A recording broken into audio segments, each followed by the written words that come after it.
നമസ്കാരം, ഞാൻ AK ആണ്.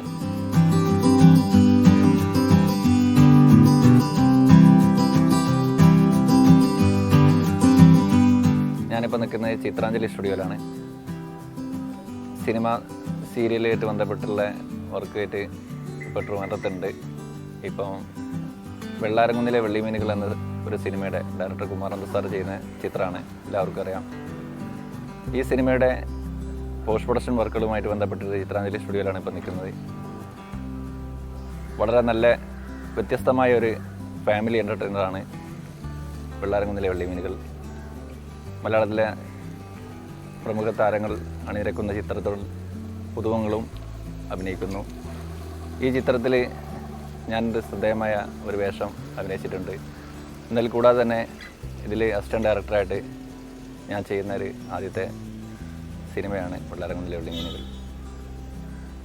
തീർത്തും യാദൃശ്ചികമായിട്ടാണ് ഡയറക്ടർ കുമാരനാഥ് സാറിനെ ഒരു ഇടവേളയ്ക്ക് ശേഷം, അതായത് എനിക്ക് തോന്നുന്നത് 1998 ആ സമയത്തായിരിക്കും മധുര നമ്പരക്കാറ്റ് എന്ന് പറയുന്ന സിനിമയുടെ ഷൂട്ടിങ്ങായിട്ട് ബന്ധപ്പെട്ടാണ് യാദൃശ്ചികമായിട്ട് ആദ്യം കാണുന്നത്. കമൽ സാറിൻ്റെ മിക്കവാറും സിനിമകളിലെല്ലാം ഞാൻ ചെറിയ വേഷങ്ങൾ അഭിനയിച്ചിരുന്നു. അങ്ങനെ യാദൃശ്ചികമായിട്ട് അന്ന് സാർ അതിൽ പ്രൊഡ്യൂസറായിരുന്നു. പിന്നെ അതിനുശേഷം ഒരുപാട് കാലത്തിന് ശേഷമാണ് മുല്ലശ്ശേരി മാധവൻകുട്ടി എന്ന് പറയുന്ന സിനിമ സാർ ഡയറക്റ്റ് ചെയ്ത സിനിമ തിരുവനന്തപുരത്ത് നടക്കുന്ന സമയത്താണ് ഒരു ഇടവേളയ്ക്ക് ശേഷം വീണ്ടും യാദൃശ്ചികമായിട്ട് കാണാനിടയാകുന്നത്. അതിൻ്റെ ചിത്രീകരണ സമയത്ത് കഴിഞ്ഞതിന് ശേഷം ആ ബന്ധം കൂടുതൽ പല പ്രാവശ്യങ്ങളായിട്ട് ഞങ്ങൾ കാണുകയും പുതിയ സിനിമയുടെ ഡിസ്കഷനും കാര്യങ്ങളും നടക്കുന്ന സമയങ്ങളിൽ ഒക്കെ കാണുകയുണ്ടായി. അങ്ങനെ നോർത്ത് ബ്രിഡ്ജ് എന്ന് പറയുന്നൊരു സിനിമ അത് തിരുവനന്തപുരത്ത് തന്നെ ചിത്രീകരിക്കുകയുണ്ടായി. മലയാളം, തമിഴ് ഭാഷകളിൽ ചെയ്ത സിനിമയായിരുന്നു. ആ സിനിമയിൽ ഒരു വേഷം ചെയ്യാൻ സാധിച്ചു. അതുപോലെ തന്നെ അതിനുശേഷമാണ് ഇങ്ങനൊരു പ്രോജക്റ്റ്, ഇത് ചെറിയ രീതിയിൽ തുടങ്ങിയൊരു സിനിമയായിരുന്നു വെള്ളാരംകുന്നിലെ വെള്ളിമീനുകൾ. അതിൻ്റെ കഥയുടെ തുടക്കം ഇവിടെ ചിത്രാഞ്ജലി സ്റ്റുഡിയോയ്ക്ക് തൊട്ടടുത്ത് തന്നെ തിരുവല്ലം സാർ താമസിക്കുന്ന സ്ഥലത്ത് വെച്ചിട്ട് ഇതിൻ്റെ സിനിമയുടെ സ്ക്രിപ്റ്റും കാര്യങ്ങളായിട്ട് ബന്ധപ്പെട്ട് സംസാരിക്കുകയും ഏതൊരു സബ്ജക്റ്റ് ആസൂത്രണം ചെയ്യുമ്പോഴും വിളിച്ച് കേൾപ്പിക്കാറുണ്ട്. ഈ ഒരു സബ്ജക്റ്റിനെ പറ്റി കേട്ടപ്പോൾ തന്നെ നല്ലൊരു അഭിപ്രായം ഞാൻ പങ്കുവച്ചു. തുടക്കം സിനിമ എനിക്കൊരു വല്ലാത്തൊരു അഭിനിവേശമായിരുന്നു. സിനിമയിൽ അഭിനയിക്കാൻ വേണ്ടിയിട്ടാണ് വർഷങ്ങളുടെ ഒരു തപസ്യ എന്ന് വേണമെങ്കിൽ പറയാം. തുടക്ക കാലഘട്ടത്തിൽ സ്കൂളിൽ 1-2 ക്ലാസ്സിലൊക്കെ പഠിക്കുന്ന സമയത്ത് തന്നെ ഒരു സിനിമ കാണുമ്പോൾ തന്നെ അതിൽ അഭിനയിക്കാനുള്ളൊരു ആഗ്രഹമാണ് എൻ്റെ മനസ്സിലുണ്ടായിരുന്നത്. സിനിമ എന്താണ്, അതിൻ്റെ പിന്നിലെന്താണ് ഒന്നും അറിയില്ല, എങ്കിൽ പോലും ഇതുപോലൊരു ആർട്ടിസ്റ്റ് ആവണമെന്നുള്ള ആഗ്രഹം. നമ്മളൊക്കെ മിക്കവാറും ജയൻ സാറിൻ്റെ സിനിമകളാണ് കൂടുതൽ കണ്ടിരുന്നത്. എനിക്ക് ജയൻ സാർ എന്ന് പറഞ്ഞിട്ടുണ്ടെങ്കിൽ എൻ്റെ ഒരു റോൾ മോഡൽ എന്ന് വേണമെങ്കിൽ പറയാം. അദ്ദേഹത്തിൻ്റെ സിനിമകൾ കാണുമ്പോൾ എനിക്ക് അതേപോലെ ആ സിനിമയിലൊക്കെ അഭിനയിക്കാൻ വല്ലാത്തൊരു ഇതുണ്ടായിരുന്നു. അതുകൊണ്ട് തന്നെയാണ് ഞാൻ പിൽക്കാലത്ത് ജയൻ സാറിനെ പറ്റിയിട്ടൊരു സിനിമ ചെയ്യണമെന്ന് ആഗ്രഹിച്ചതും. യാദൃശ്ചികമായിട്ട് ജയൻ്റെ മരണ ഒരു ഫ്ലാഷ് ബാക്ക് എന്ന് പറയുന്ന സിനിമയിലേക്ക് അതിൻ്റെ തുടക്കം എന്ന് പറഞ്ഞിട്ടുണ്ടെങ്കിൽ തീർത്തും യാദൃശ്ചികമായിട്ടാണ് ഇതിലേക്ക് എത്തിപ്പെടുന്നത്, ഈ ഒരു സിനിമയിലേക്ക്. അപ്പോൾ അതിനൊക്കെ കാരണം എന്ന് പറഞ്ഞിട്ടുണ്ടെങ്കിൽ ജയൻ സാറായിട്ട് വളരെയധികം മാനസികമായിട്ട് നേരിട്ട് കണ്ടില്ലെങ്കിൽ പോലും അദ്ദേഹത്തോടുള്ള മാനസികമായിട്ടുള്ളൊരു വല്ലാത്തൊരു താല്പര്യം സിനിമ കാണാനും എല്ലാ കാര്യങ്ങളും. അങ്ങനെയാണ് ഞാൻ സിനിമയിലേക്ക് വരാൻ ആഗ്രഹിക്കുന്നതും.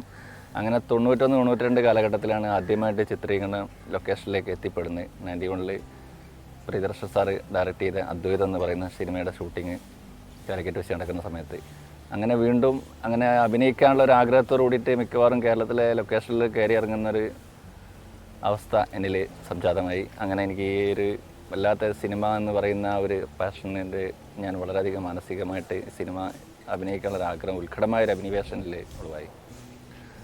അങ്ങനെ കമൽ സാറിൻ്റെ ലൊക്കേഷനിലാണ് എനിക്ക് ശ്രദ്ധിക്കപ്പെടുന്നതെങ്കിലും ചെറിയൊരു വേഷമാണെങ്കിലും എനിക്ക് അഭിനയിക്കാൻ പറ്റിയത്. കമൽ സാർ ഡയറക്റ്റ് ചെയ്ത കൃഷ്ണകുടിയിൽ പ്രണയകാലത്ത് എന്ന് പറയുന്ന സിനിമയിൽ ഒരു പോർട്ടറുടെ വേഷമായിരുന്നു. അത് കഴിഞ്ഞ് കമൽ സാറിൻ്റെ 8ഓളം സിനിമകളിൽ ഞാൻ ചെറുതും അത്യാവശ്യം ശ്രദ്ധിക്കപ്പെടുന്ന റോളുകൾ ചെയ്ത്. ചക്ര എന്ന് പറയുന്ന ഒരു സിനിമ ലാലേട്ടനെയും ദിലീപിനെ വെച്ചിട്ട് ചെയ്ത പടത്തിൽ ഒരു ത്രൂ ഔട്ട് ക്യാരക്ടർ അവരെ കൂടെ തന്നെ ചെയ്യാൻ എനിക്ക് അവസരം ലഭിച്ചു. ഒരു 5-8 സീനുകളിൽ അഭിനയിച്ചതിന് ശേഷമാണ് ആ സിനിമ നിർത്തിവെക്കുകയുണ്ടായി. അതെനിക്ക് വല്ലാത്തൊരു ആ സിനിമ ഒരു നഷ്ടബോധമായിട്ട് എൻ്റെ മനസ്സിൽ ഇന്നും അവശേഷിക്കുന്നു. അങ്ങനെ തന്നെ ഈ ഒരു പിന്നെ ശ്രദ്ധിക്കപ്പെടുന്ന വേഷങ്ങൾ മിക്കവാറും കമൽ സാറിൻ്റെ പടത്തിൽ തന്നെ സെല്ലുലോയിഡ്, അതുപോലെ ആമി, പിന്നെ അങ്ങനെ ഒരുപാട് പടത്തിൽ എനിക്ക് ചെറിയ ചെറിയ വേഷങ്ങൾ ചെയ്യുന്ന ഉട്ടോപ്പിയിലെ രാജാവിൽ മമ്മൂക്കയുടെ കൂടെ ഒരു അത്യാവശ്യം ശ്രദ്ധിക്കപ്പെടുന്ന റോൾ ചെയ്ത് ഒരു 3 സീനുകളിൽ നിൽക്കുന്ന ഒരു കഥാപാത്രമായിരുന്നു ഉട്ടോപ്പിയിലെ രാജാവ്. അതെന്നെ സംബന്ധിച്ചോളം അത് പറയാൻ ഒരു വലിയൊരു സംഭവം. എൻ്റെ മനസ്സിൽ ആ സിനിമ എനിക്കൊരു ടേണിംഗ് പോയിൻ്റ് ആയിരുന്നു എന്നല്ല ഞാൻ വിശ്വസിക്കുന്നു. അതിനുശേഷം എനിക്ക് വേറെ പല വേഷങ്ങൾ എനിക്ക് കിട്ടി. പിന്നെ അതിനുശേഷമാണ് ഞാൻ തീർത്തും യാദൃശ്ചികമായിട്ട് ഇങ്ങനെ ജയൻ സാറിനെ പറ്റിയിട്ട് മനസ്സിൽ അങ്ങനെ ഉണ്ടായിരുന്ന ഇതിലൂടെ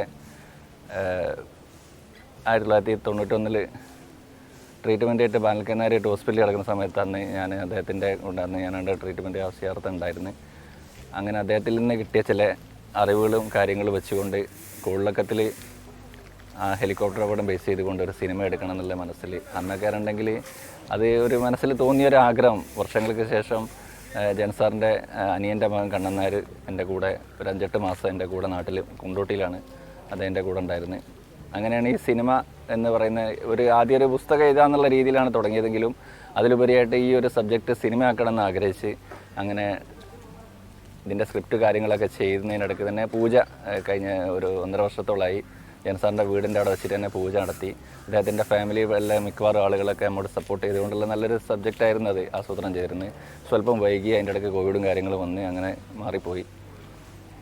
അതിലുപരിയായിട്ട് തന്നെ അപ്പോഴും സിനിമ എന്ന് പറയുന്ന അഭിനയിക്കാനുള്ളൊരു ആഗ്രഹം തന്നെയാണ് മനസ്സിലുണ്ടായിരുന്നത്. അങ്ങനെയാണ് മിക്കവാറും സിനിമകളിൽ ഇങ്ങനെ ചെറിയ വേഷങ്ങൾ. പിന്നെ ഈ ഒരു സിനിമ ജയൻ സാറിനെ പറ്റി കൂടുതലൊക്കെ ഇങ്ങനെ ഒരു പടം അനൗൺസ് ചെയ്തതിന് ശേഷം എനിക്ക് സത്യം പറയുകയാണെങ്കിൽ അദ്ദേഹം എനിക്ക് പ്രത്യക്ഷത്തിൽ കണ്ടിട്ടില്ലെങ്കിൽ പോലും എനിക്ക് അദ്ദേഹത്തിൻ്റെ ആ ഒരു ഇതുകൊണ്ട് മിക്കവാറും ഒരുപാട് അനുഭവങ്ങൾ ലൈഫിൽ എനിക്കൊരു ചേഞ്ചസ് വന്നതിനാണ്. അങ്ങനെയാണ് ഈ സിനിമ സബ്ജക്റ്റ് അനൗൺസ് ചെയ്ത് കേട്ടതിന് ശേഷം മിക്കവാറും സിനിമകളിലേക്ക് എനിക്ക് ചെറിയ വേഷങ്ങളൊക്കെ കിട്ടി, പരിചയങ്ങൾ കൂടുതൽ സുദൃഢാൻ സാധിച്ചു.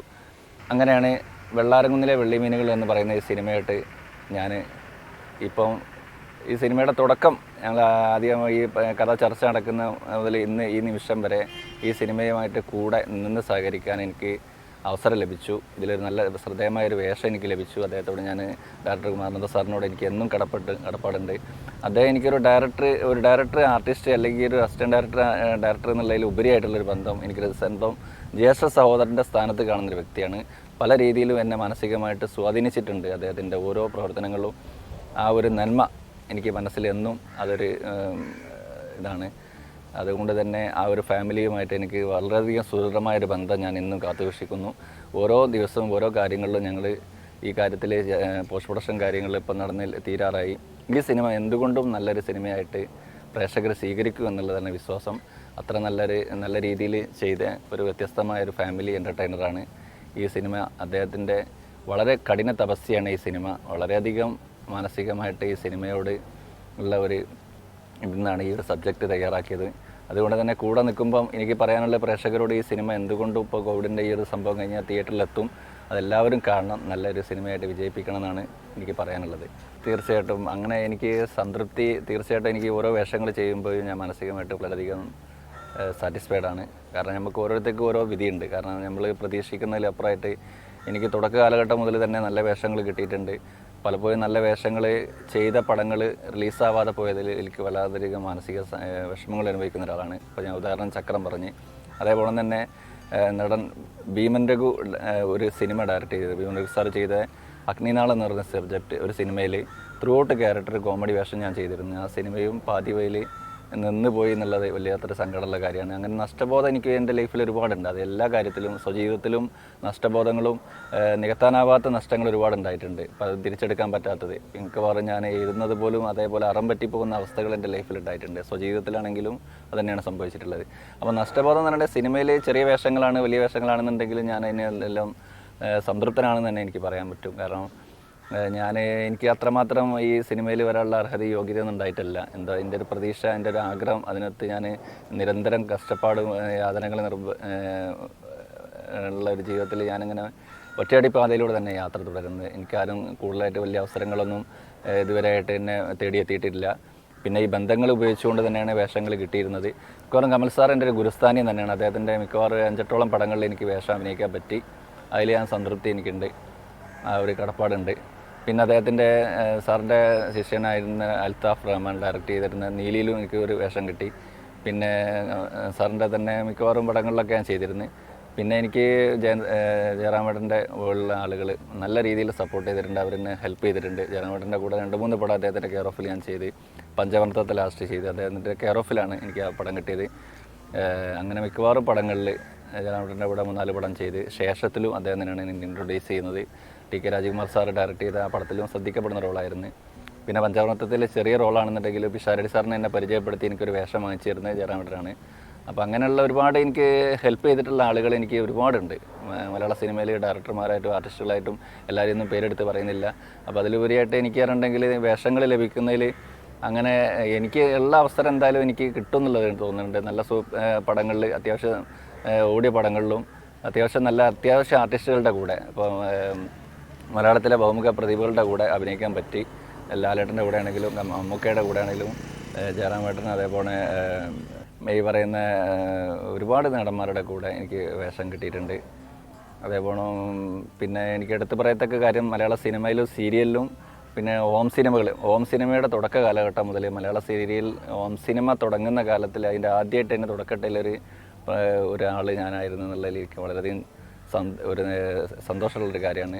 അന്ന് 94-95 കാലഘട്ടത്തിലാണ് ആദ്യമായിട്ട് മലബാറിൽ ഹോം സിനിമ തുടങ്ങുന്നത്. ഞാൻ എൻ്റെ ഒരു സുഹൃത്ത് ഞങ്ങളെല്ലാവരും കൂടെ ആസൂത്രണം ചെയ്ത് ചെറിയൊരു പ്രോജക്റ്റായിരുന്നു. അങ്ങനെ ഹോം സിനിമകളിൽ ഒരു 12ഓളം ഹോം സിനിമകളിൽ പ്രധാന ഒരു കോമഡി വേഷത്തിൽ ഞാൻ അഭിനയിച്ച്, മിക്കവാറും കോമഡി വേഷങ്ങളാണ് ചെയ്യുന്നുണ്ടെങ്കിലും എനിക്ക് സീരിയസ് റോളുകളാണ് കൂടുതൽ താല്പര്യം. അങ്ങനെയാണ് ഇപ്പോൾ ഈ ലോക്ക്ഡൗൺ ടൈമിൽ ഇവിടെ തിരുവനന്തപുരം പേട്ട സ്വദേശിയായ ഡയറക്ടർ ശ്യാം ഗോപാൽ എന്ന് പറയുന്ന എൻ്റെ വളരെയധികം നല്ലൊരു സുഹൃത്താണ്. അദ്ദേഹത്തിൻ്റെ നേരത്തെ ചെയ്ത അഭിനേത്രി എന്ന് പറയുന്ന സിനിമയിൽ ഞാൻ വേഷം ചെയ്തിരുന്നു. അങ്ങനെ ഞാനിപ്പോൾ എൻ്റെ ഈ സിനിമയുടെ സ്ക്രിപ്റ്റുമായിട്ട് ബന്ധപ്പെട്ട് അവിടെ ഈ ലോക്ക്ഡൗൺ ടൈമിൽ ഞാൻ ഇരുന്ന് എഴുതുന്ന സമയത്താണ് അദ്ദേഹത്തിൻ്റെ അടുത്ത് വരികയും ഈ സബ്ജക്റ്റിനെ പറ്റി സംസാരിച്ച് യാദൃശ്ചികമായിട്ട് പെട്ടെന്നുണ്ടായിരുന്നത്. അങ്ങനെ ഏകാഗി എന്ന് പറയുന്ന ഒരു സിനിമ ഞാൻ മാത്രം അഭിനയിച്ച ഏക കഥാപാത്രമായി ഞാൻ അഭിനയിക്കുന്ന ഒരു സിനിമ എന്നുള്ള ലെവലിൽ ആ സിനിമ പെട്ടെന്ന് ഒരു 1.5 മാസം കൊണ്ട് ഞങ്ങൾ അവിടെ ഇച്ചിരി ഷൂട്ടിങ് കാര്യങ്ങളും ചെയ്ത് ഒരു മലയാളത്തിലെ ഒരു വ്യത്യസ്തമായ ഒരു സംഭവം, ഒരു ഈ ലോക്ക്ഡൗണായിട്ട് ബന്ധപ്പെട്ട് അവസ്ഥ അനുഭവിക്കുന്ന ഒരാളുടെ യാതനാനിർഭരമായ ഒരു ജീവിതം മനസ്സ് കാണിക്കുന്ന ഒരു ചിത്രമായിരുന്നു. അദ്ദേഹത്തിൻ്റെ വളരെയധികം തന്മയത്ത രീതിയിൽ നല്ല ഡയറക്ഷനിലാണ് ആ സിനിമ പുറത്തിറങ്ങി. സിനിമ തിയേറ്ററിൽ എത്തിയിട്ടില്ലെങ്കിലും അതൊരു ഓൺലൈൻ സിനിമ എന്നുള്ള പേരിലാണ് മിക്കവാറും അത് യൂട്യൂബിലും കാര്യങ്ങളൊക്കെ വന്നിരുന്ന് എല്ലാവരും കാണുകയുണ്ടായി. അതാണിപ്പോൾ പെട്ടെന്ന് ചെയ്തൊരു സബ്ജക്റ്റ് ഈ ലോക്ക്ഡൗണിൻ്റെ തുടക്കത്തിൽ. പിന്നെ ഞാൻ 1 വർഷത്തോളമായിട്ട് ഇപ്പം പ്രധാനമായിട്ടും ഇപ്പോൾ ചെയ്തുകൊണ്ടിരിക്കുന്നത് സീരിയലിലാണ്. സീരിയലിൽ ഞാൻ ഇപ്പോൾ ചെയ്യുന്നത് സത്യ എന്ന പെൺകുട്ടിയെ പറ്റിയിട്ട് വളരെയധികം എടുത്തു പറയേണ്ട ഒരു സംഭവമാണ്. കാരണം എനിക്ക് ഡയറക്ടർ ഫൈസൽ അടിമാലി സാറിന് എനിക്ക് വർഷങ്ങളായിട്ട് ബന്ധമുണ്ടെങ്കിൽ പോലും ഒരു ഗ്യാപ്പ് അതിനിടയ്ക്ക് ഉണ്ടായിരുന്നു. അങ്ങനെ എൻ്റെ സുഹൃത്തും നാട്ടുകാരനുമായ സുനിൽ നന്നമ്പ്ര എന്ന് പറയുന്ന അസോസിയേറ്റ് ഡയറക്ടറാണ് എന്നെ ഈ സബ്ജക്റ്റിലേക്ക് വീണ്ടും ഒരു ദിവസം എന്നെ വിളിക്കുന്നത്. അങ്ങനെ ഇത് ബംഗാളിയിൽ തുടങ്ങിയ ഒരു സീരിയലാണ് സത്യ എന്ന പെൺകുട്ടി. അതിൽ മലയാളം, തമിഴ്, തെലുങ്ക്, കന്നഡ മിക്കവാറും ഭാഷകളിലൊക്കെ അത് മൊഴിമാറ്റം ചെയ്തിട്ട് ഇപ്പോൾ മലയാളത്തിൽ ഷൂട്ടിംഗ് നടന്ന സമയത്ത് അതിൽ 4 കഥാപാത്രങ്ങൾ. സത്യ എന്ന് പറയുന്ന നീനു അഭിനയിക്കുന്ന സത്യ എന്നുള്ള കഥാപാത്രം. അതിൽ അവരുടെ കൂടെ ഞങ്ങൾ 4 പേരാണ്. ഒന്ന് ഈ പറയുന്ന അച്ചു പോത്തൻകോട്, മറ്റേ ഈ ഇതിലൊക്കെ ചെയ്യുന്നതാണ്, കോമഡി സ്റ്റാറിലുള്ള എല്ലാവർക്കും അറിയാം. അതേപോലെ മിഥുന്, അതേപോലെ സച്ചിൻ, പിന്നെ ഒരു കഥാപാത്രം ഞാനാണ് ചെയ്തത്. അതിൽ കുടക്കമ്പി എന്നുള്ള കഥാപാത്രം. ഞങ്ങൾ 4 പേരും 4 വ്യത്യസ്തമായിട്ടുള്ള ബോഡി ലാംഗ്വേജ് ഉള്ള ആളുകളാണ്. അപ്പം ഈ 4 പേരും ത്രൂ ഔട്ട് ഈ സത്യയുടെ കൂടെ വരുന്ന കഥാപാത്രമാണ്. അതിൻ്റെ ചിത്രീകരണം ഇപ്പോൾ ഇന്നലെ ഉണ്ടായിരുന്നു. മിക്കവാറും അതിൻ്റെ ചിത്രീകരണമായിട്ട് ബന്ധപ്പെട്ട് 1 വർഷത്തോളമായിട്ട് ഇപ്പോൾ ട്രിവാൻഡ്രത്ത് തന്നെ ഉള്ളത്. അപ്പോൾ ആ സമയത്ത് തന്നെയാണ് നമ്മൾ ഈ പിള്ളാരകുന്നിലെ വെള്ളിമീനുകളുടെ പോസ്റ്റ് പ്രൊഡക്ഷനും കാര്യങ്ങളും നടന്നുകൊണ്ടിരിക്കുന്നത്. 2 ഒരേ സമയത്താണ് നടക്കുന്നത്. ഫ്യൂച്ചർ പ്ലാൻസ് എന്ന് പറഞ്ഞിട്ടുണ്ടെങ്കിൽ എനിക്ക് സ്വന്തമായിട്ട് ഇപ്പം ഞാൻ സിനിമ ചെയ്യാനുള്ള പ്രാപ്തിയും കാര്യങ്ങളും ഡയറക്ഷനിലൊന്നും എനിക്ക് വലിയ പരിചയമില്ല എന്ന് ഞാൻ എടുത്ത് പറയാം. എങ്കിൽ പോലും ജയൻ്റെ മരണ ഫ്ലാഷ് ബാക്ക് എന്ന് പറയുന്ന ഒരു സിനിമ ഞാൻ തീർത്തും ഒരു പ്രതീക്ഷ മനസ്സിൽ എന്നോ ഉണ്ടായിരുന്നെങ്കിൽ പോലും ഈ ഒരു സിനിമയിലേക്ക് എത്തിപ്പെടുന്നു ഞാൻ പ്രതീക്ഷയല്ല. കണ്ണൻ നായരുമായിട്ട് ഒരു 5-8 മാസം എൻ്റെ നാട്ടിൽ അദ്ദേഹം കൂടെ ഉണ്ടായിരുന്ന സമയത്ത് ഒരു പുസ്തകം എഴുതാന്നുള്ള രീതിയിൽ തുടങ്ങിയതാണ്. പിന്നെ ബാലകെ നായർ 92-ൽ ഞങ്ങൾ ഇവിടെ ശ്രീധരയിൽ ട്രീറ്റ്മെൻറ്റും പിന്നെ RCCയിൽ ഇട്ടിരുന്ന സമയത്താണ് ഈ സിനിമയെ ഈ ഒരു സംഭവം ബാലകെ നായരിലൂടെ കേട്ടറിഞ്ഞത്.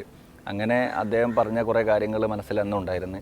അങ്ങനെ ഈ ഒരു ജീവിതത്തിലേക്ക് തിരിച്ചു വന്നത് തീർത്തും യാദൃശ്ചികമായിട്ട് ഇങ്ങനൊരു സംഭവം വർഷങ്ങൾക്ക് ശേഷമാണ് കണ്ണൻ നായരെ വീണ്ടും കാണുന്നത്. കണ്ണൻ നായരെ കണ്ടതിന് ശേഷം ഇപ്പോൾ ഒരു 2-2.5 വർഷമായിട്ടുള്ളൂ. അദ്ദേഹം ഒരു 8 മാസം കൂടെ ഉണ്ടായിരുന്നു. അങ്ങനെ ഈ ഒരു പുസ്തക രൂപത്തിൽ എഴുതാൻ വേണ്ടിയിട്ടാണ് ഞാൻ ആഗ്രഹിച്ചിരുന്നത്. എനിക്കൊരു കണ്ടസ്റ്റായിട്ട് എൻ്റെ മാസികയിലോ അല്ലെങ്കിൽ ഇതിലേക്ക് പ്രസിദ്ധീകരിക്കാൻ വേണ്ടി തുടങ്ങിയതായിരുന്നു. പിന്നെ അത് പുസ്തകമാക്കാം. അങ്ങനെ പിന്നെ അത് പറഞ്ഞ് വന്നപ്പോഴേക്ക് അതൊരു സിനിമയായിട്ട് തന്നെ ചെയ്യുക, ജയൻ്റെ മരണ ഫ്ലാഷ് ബാക്ക് എന്നിങ്ങനെ വരുന്നത്. അങ്ങനെ കേരളത്തിലെ എല്ലാ ജില്ലകളും ബേസ് ചെയ്തുകൊണ്ട് കൂടുതലൊക്കെ വാട്സാപ്പ് കൂട്ടായ്മ രൂപീകരിച്ച്, പിന്നെ വിദേശ രാജ്യങ്ങളിലും ഇന്ത്യയിൽ വേറെയുള്ള സംസ്ഥാനങ്ങളിലൊക്കെ ഓരോ സംസ്ഥാനങ്ങളിലും വേറെ ഓരോ ഗ്രൂപ്പുകൾ രൂപം കൊണ്ട് അങ്ങനെ 86 ഗ്രൂപ്പുകൾ ഇപ്പം എല്ലാ സ്ഥലങ്ങളിലായിട്ട് വാട്സാപ്പ് ഗ്രൂപ്പുകൾ നിലവിലുണ്ട്. അപ്പോൾ ഇതിലുള്ള ആളുകൾ സഹകരിച്ചുകൊണ്ടാണ് മിക്കവാറും ഈ നമ്മളെ പരിപാടികളൊക്കെ ആസ്വാദനം ചെയ്യലും കാര്യങ്ങൾ. അങ്ങനെയാണ് കൊല്ലം തേവളിയിൽ വെച്ചിട്ട് സാറിൻ്റെ വീടിൻ്റെ അടുത്ത് വെച്ചിട്ട് സിനിമയുടെ പൂജ നടത്തുകയുണ്ടായി. ഈ സിനിമയുടെ പൂജ നടക്കുന്ന സമയത്ത് തന്നെ മിക്കവാറും നല്ല രീതിയിലുള്ളൊരിത് വന്നിരുന്നു. അന്ന് വെള്ളത്തിലെ കുറച്ച് പ്രമുഖരായ ആളുകളും എല്ലാവരും പങ്കെടുത്ത സാംസ്കാരിക സാമൂഹിക പ്രവർത്തകരും എല്ലാവരും പങ്കെടുത്ത് അന്ന് ജയൻ സാറിൻ്റെ കൂടെ ഉണ്ടായിരുന്ന ജോസ് സാറാണ് ആ പരിപാടിക്ക് മുഖ്യ അതിഥിയായിട്ട് വന്നത്. പിന്നെ മന്ത്രി അങ്ങനെയുള്ള ഒരുപാട് ആളുകൾ പങ്കെടുത്ത പരിപാടിയായിരുന്നു. അത് കഴിഞ്ഞതിന് ശേഷമാണ് പിന്നെ കുറച്ച് വൈകിയാണെന്നുണ്ടെങ്കിൽ രചന പൂർത്തീകരിക്കാൻ കുറച്ച് സമയം വീണ്ടും വന്ന് അങ്ങനെ അതിൻ്റെ ഇടയ്ക്കാണ് ഈ സത്യ എന്ന പെൺകുട്ടി വരുന്നത്. അതിന് ശേഷം ഈ പറഞ്ഞ വെള്ളാരംകുന്നിലെ വെള്ളിയൂനുകൾ സിനിമ അങ്ങനെ കാര്യങ്ങളൊക്കെ വന്ന് അങ്ങനെ കുറച്ചൊരിത്. അതെ, ഞാൻ നേരത്തെ പറഞ്ഞതുപോലെ തന്നെ ജനസാറിനെ പറ്റി എന്ത് ഞാൻ മനസ്സിൽ ആ ഒരു ആഗ്രഹം ഉണ്ടായിരുന്നാൽ പോലും അതൊക്കെ തുടങ്ങുന്ന ആ ഒരു ഇത് തുടങ്ങിയ അല്ലെങ്കിൽ മനസ്സിലാ ഒരു സങ്കല്പം ഉണ്ടായ സമയത്ത് തന്നെ എനിക്ക് അതുകൊണ്ട് തന്നെ ഗുണം കിട്ടിയെന്നുള്ളതാണ്. അത് എനിക്ക് പ്രത്യക്ഷമായിട്ട് എനിക്ക് വളരെയധികം മാനസികമായിട്ട് ഒരു ഹെൽപ്പ് അദ്ദേഹത്തിന് അദ്ദേഹം നേരിട്ട് കണ്ടില്ലെങ്കിൽ പോലും ആ ഒരു ഇത് എന്തോ ഒരു അദൃശ്യ പ്രേരക ശക്തി പോലെ എനിക്ക് അനുഭവപ്പെടാറുണ്ട്. ഞാൻ രചന എന്ന് പറഞ്ഞിട്ടുണ്ടെങ്കിൽ ഞാൻ എൻ്റെ അനുഭവങ്ങളിലാണ് കൂടുതൽ എഴുതുന്നത്. പ്രധാനമായിട്ടും കവിതകളൊരു 35 കവിതകൾ ഉൾക്കൊള്ളിച്ചുകൊണ്ട് ഏകാന്ത പതികൻ എന്ന് പറയുന്നൊരു കവിതാ സമാഹാരമാണ് പുറത്തിറങ്ങിയത്. പിന്നെ 3 നോവലുകൾ ഇപ്പം പബ്ലിഷ് ചെയ്യാൻ നിൽക്കുന്നത്. 8ഓളം നോവലുകൾ എഴുതിയിട്ടുണ്ട്. പിന്നെ ചെറുകഥകൾ, ഇതൊക്കെയാണ് ഇപ്പോൾ ചെയ്യുന്നത്. അതൊക്കെ ആണെന്നുണ്ടെങ്കിൽ അങ്ങനെ എഴുതാനുള്ള ഒരു വലിയ അറിവോ കാര്യങ്ങളോ ഉണ്ടായിട്ടല്ല, സ്വന്തം അനുഭവത്തിലൂടെയാണ് കവിതകൾ വരുന്നത്. മിക്കവാറും എഴുതുന്ന ജീവിതത്തിൽ അതേപോലെ അറം പറ്റി പോകുന്നൊരു അനുഭവം എൻ്റെ ലൈഫിലുണ്ട്. എഴുതിയത് വർഷങ്ങൾക്ക് ശേഷം ഒരു 10-12 വർഷങ്ങൾക്ക് മുമ്പ് എഴുതിയത് ജീവിതത്തിൽ അതേപോലെ അറം പറ്റുന്ന അനുഭവങ്ങൾ ഉണ്ടായിട്ടുള്ളൊരു അനുഭവം എനിക്ക് എൻ്റെ ലൈഫിലുണ്ട്.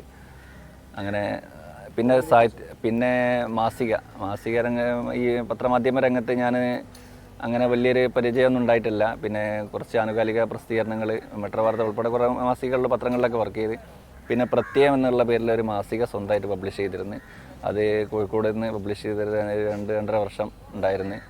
ആ മാസിക പിന്നെ നിർത്തി. ഫാമിലി എന്ന് പറഞ്ഞിട്ടുണ്ടെങ്കിൽ എൻ്റെ വൈഫ് അസീന എന്നാണ് പേര്, 2 പിള്ളേർ, ഷൈൻഷാൻ, ഷൈല പർവീൻ 2 പേര്. മോളുടെ വിവാഹം കഴിഞ്ഞ് മോൻ പഠിക്കുന്നത്. അവർ മലപ്പുറം കൊണ്ടോട്ടിയിലാണ് ഞങ്ങൾ താമസം. ഫാമിലി എല്ലാ ഭാഗത്തുനിന്നും സപ്പോർട്ടുകൾ തന്നെ ആയിരുന്നു ആദ്യം മുതലേ. പിന്നെ ഇപ്പോൾ പറഞ്ഞിട്ടുണ്ടെങ്കിൽ അങ്ങനത്തെ എതിർപ്പും കാര്യങ്ങളൊന്നും സിനിമയോടെ ഇല്ല. അത് തന്നെ എൻ്റെ പേരൻസ് ആണെങ്കിൽ പോലും എന്നെ നല്ല രീതിയിൽ സപ്പോർട്ട് ചെയ്തിട്ടുണ്ട്.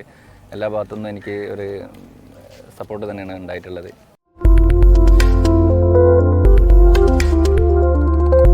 Breaking news Kerala.